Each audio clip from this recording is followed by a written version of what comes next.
Meu nome é Olavo Luiz Pimentel de Carvalho.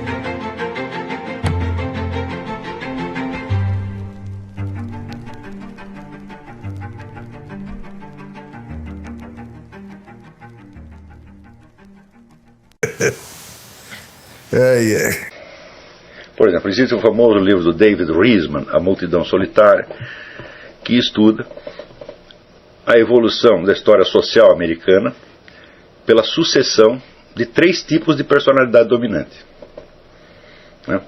Então, ele diz que durante o período colonial, a personalidade que era socialmente aprovada e que, portanto, tinha, vamos dizer, autoridade, tinha acesso aos melhores cargos, etc., etc., é o que ele chamaria um homem tradicionalista, quer dizer, o sujeito que está apegado, vamos dizer, à religião dos antepassados, né, aos usos e costumes consagrados, etc., etc. Então, este é o sujeito que leva vantagem durante o período. Esse estudo se refere exclusivamente aos Estados Unidos, né? Durante o período colonial, era esta a pessoa que, vamos dizer, representava a sociedade. Se você procurar os Founding Fathers, quase todos eles, com exceção de Franklin e Jefferson, pertenciam a esse tipo. Franklin e Jefferson eram tipos mais extravagantes e por isso mesmo às vezes suscitavam alguma resistência em torno, tá certo? Mas no meio de tantos, você ter 2 excêntricos não é nada que abale as estruturas da instituição, né? No período seguinte, quando há a expansão da fronteira americana, né, e a expansão da fronteira é tão importante na história que o grande historiador americano Frederick Turner, ele disse que justamente este fenômeno é a história americana, quer dizer, a história dos Estados Unidos no século XIX é a expansão da fronteira. Essa expansão é motivada, em primeiro lugar, é claro, pela simples necessidade de mais terra para plantio. Quer dizer, à medida que aumentava a população, você precisava mais terras, então eles iam avançando na conquista do território, né?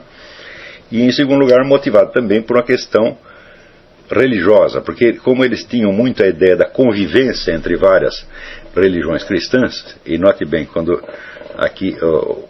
a ideia de não haver uma religião dominante, isso significa que havia uma convivência democrática entre várias igrejas cristãs.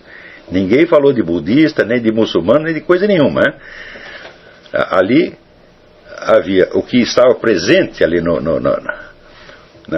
no momento da fundação dos Estados Unidos, era um montão de protestantes, alguns poucos católicos e alguns poucos judeus. Então falaram, são esses aqui que tem que conviver. Ninguém tinha pensado na hipótese de outras religiões que os camaradas até desconheciam, tá certo? A gente vê que o próprio Jefferson foi um dos primeiros caras que teve algum interesse em estudar o Islã por causa de um conflito marítimo que houve com uma nação islâmica, eu não me lembro qual que era. Então o Jefferson foi lá estudar alguma coisa do Corão, ficou horrorizado, né? Mas na época ninguém nem sabia o que era isso.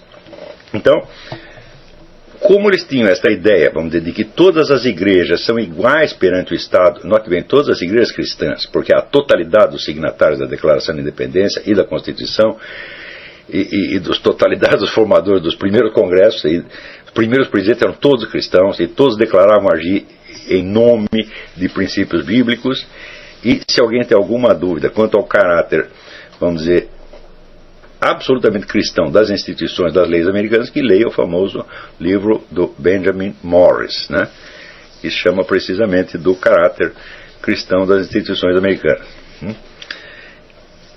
Mas, sendo cristão, havendo uma uniformidade nesse sentido, havia uma grande diversidade das igrejas com suas respectivas teologias e interpretações bíblicas. Então havia a possibilidade de conflitos era muito grande, tá certo? Porém, como o Estado não queria jamais tomar partido de uma igreja em face da outra, então o resultado das igrejas tinham que resolver seus próprios conflitos. E a maneira mais certa de resolver o conflito não era uma combater a outra, mas quando uma igreja dominava uma certa área e surgia ali uma dissidência, essa dissidência não conseguia nem convencer a maioria e, vamos dizer, nem derrotar em alguma sua antagonista, que ela fazia, se retirava para outra parte do território e criava sua própria cidade com seus próprios costumes, etc.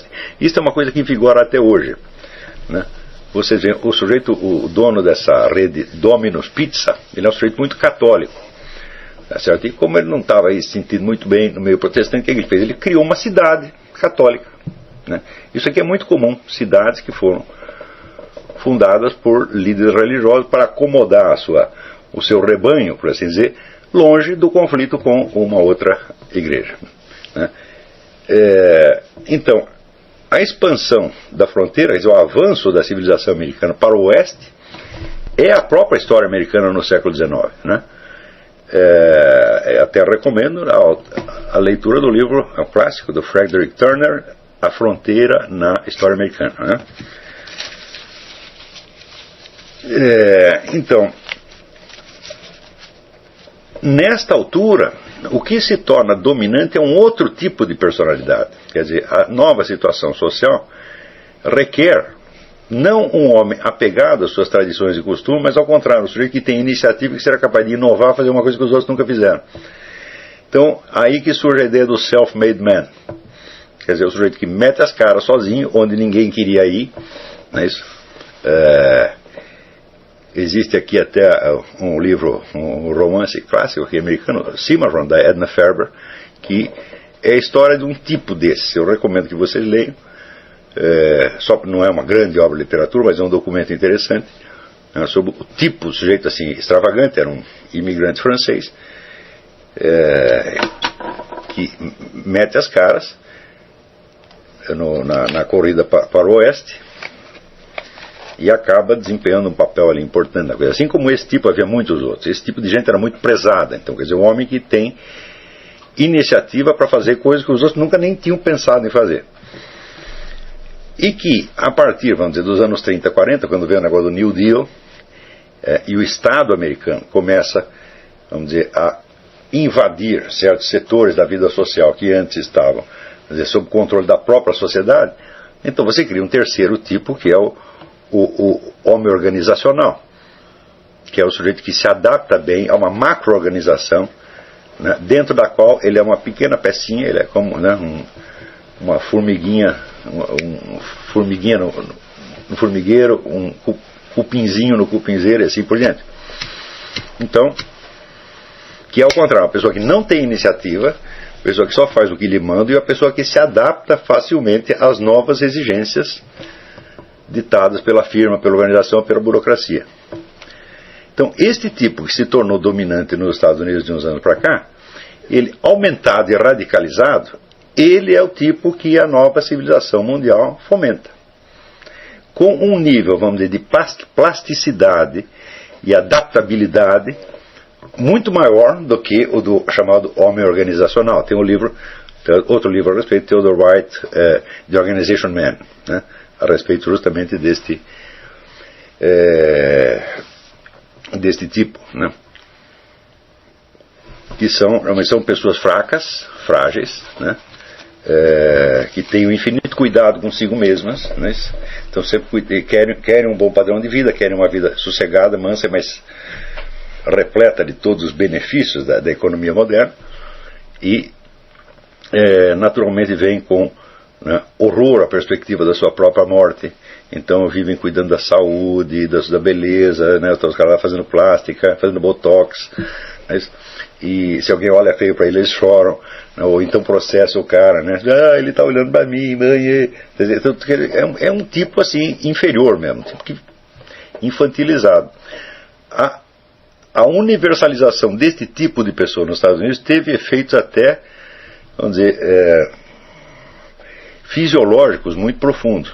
O nível de testosterona no cidadão americano hoje é 50%, note bem, 50% do que era nos anos 50. Então, são pessoas homens adultos que falam com voz de criança, né, são todos fraquinhos. Isso não quer dizer, vamos dizer que isso talvez tenha algo a ver com a expansão também, isso tem uma das causas da expansão do movimento gay, mas a baixa testosterona não torna ninguém homossexual, torna burro e covarde, isso sim.